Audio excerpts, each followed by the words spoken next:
Well, a wild pursuit in South LA just a short time ago as the getaway driver went up on several lawns in an effort to get away. Assignment manager Mark Liu live at the desk to show us more. Mark. Yeah, this was a very brief but extremely dangerous high-speed pursuit involving a stolen vehicle. LAPD says it started with some kind of an incident near Hobart and Vermont in the Hyde Park area. When they went to investigate, they saw that stolen purple Dodge Charger and went into pursuit. Sky Cow was overhead. Take a look at the video. This was just about 20-30 minutes ago. You can see that purple Dodge Charger there taking off. Now, there were no LAPD units behind it, but they were in front of it, as you can see there. As they were approaching, this Dodge Charger goes up on several lawns in the area of Wilton and 52nd, doing some high-speed maneuvers. You can see an LAPD officer on foot running after it. Now, this pursuit only lasted about 6-7 minutes and ended here at 52nd and Wilton, when that purple Dodge Charger got wedged between a trash truck and a car that was parked. That driver, described as an adult man wearing a light T-shirt, got out and started running. Now, at this point, there were no LAPD officers behind him. They chased him through a neighborhood at Graham Street and 52nd, and it ended here in this yard where there were some workers doing construction on a home there. LAPD took that man into custody. Want is a stolen vehicle. Nobody else in the car. Nobody injured here.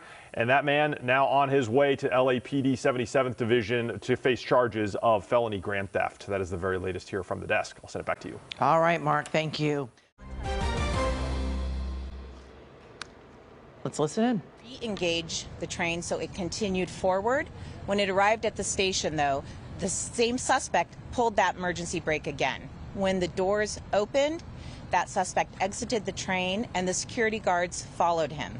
He went into an ancillary area which is not open to the public, and the security guards followed him in there. Inside of that area, there was a physical altercation that occurred between those security guards and that suspect. There was pepper spray that was used, and the suspect pulled out a knife and was able to stab one of the security guards in the lower body. At that time, there was also a shooting. We're not sure at this point if one or both of those security guards fired at the suspect. The suspect did continue upstairs, though. That led to a hatch that he was able to open. He was able to exit the hatch, but he collapsed on the sidewalk, which you can see behind us. There is a knife next to that suspect.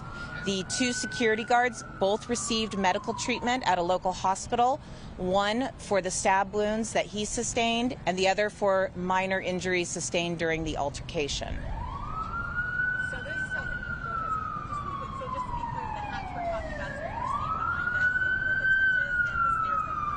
Correct.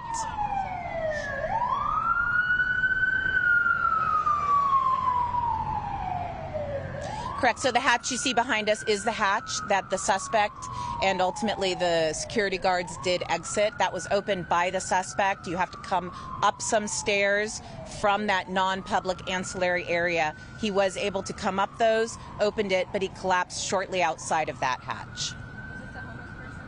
We're not sure yet. I can tell you it's a male adult, but after he was pronounced deceased by the fire department, at this point now we've got a crime scene and the coroner will have to respond to positively identify who this individual is, and hopefully we can then get some more information about him.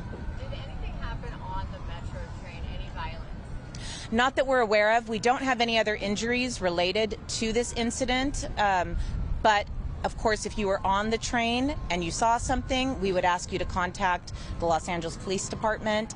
We do have detectives out here, so if you were a witness and were not already interviewed by either Metro personnel or LAPD personnel, I'd like to get your statement. What we know about these trains is there are a lot of cameras there. There are also a lot of cameras inside of the station. We have yet to interview, for obvious reasons, their injuries, those security guards. So we've got detectives on the way to do those interviews, review video footage, hopefully talk to witnesses, so we can put together a better picture of exactly what led up to it. What I've been able to share here is obviously preliminary, but it's what we know at this time. And is this like an emergency exit that he was able to get into, or It was he able to get past to an area that's not open to the public? Yeah, so it's not barred off. It would be a non-public area, but it would be used if they did need to evacuate or use it as an emergency exit for riders or people in the station. So it's not that there was necessarily a way that he forced past anyone, but it would be obvious that it is not open to the public. And when he pulled the emergency brake the first time, he did not get off. The train just stopped, and then he continued, and the guards were on the train. Correct.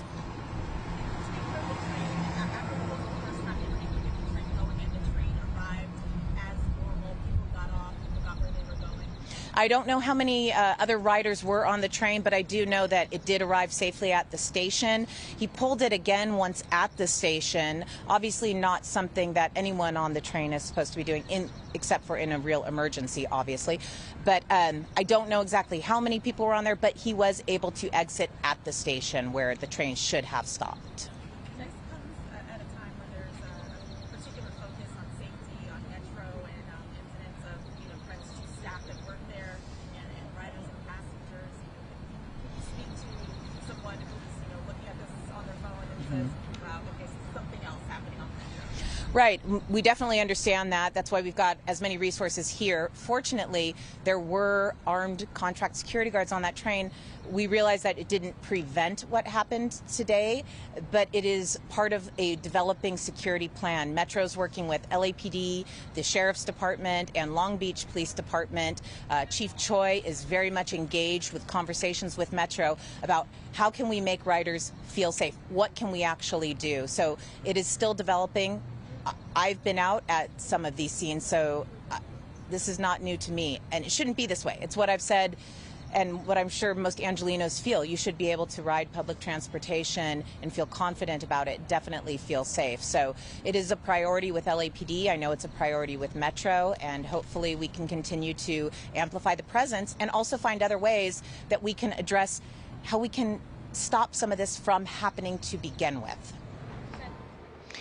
We are learning more about a deadly shooting in East Hollywood near a Metro station that also led to 2 security guards being injured. Of course, we are going to continue to follow this, and we'll bring you an update on KCAL News at 4 o'clock.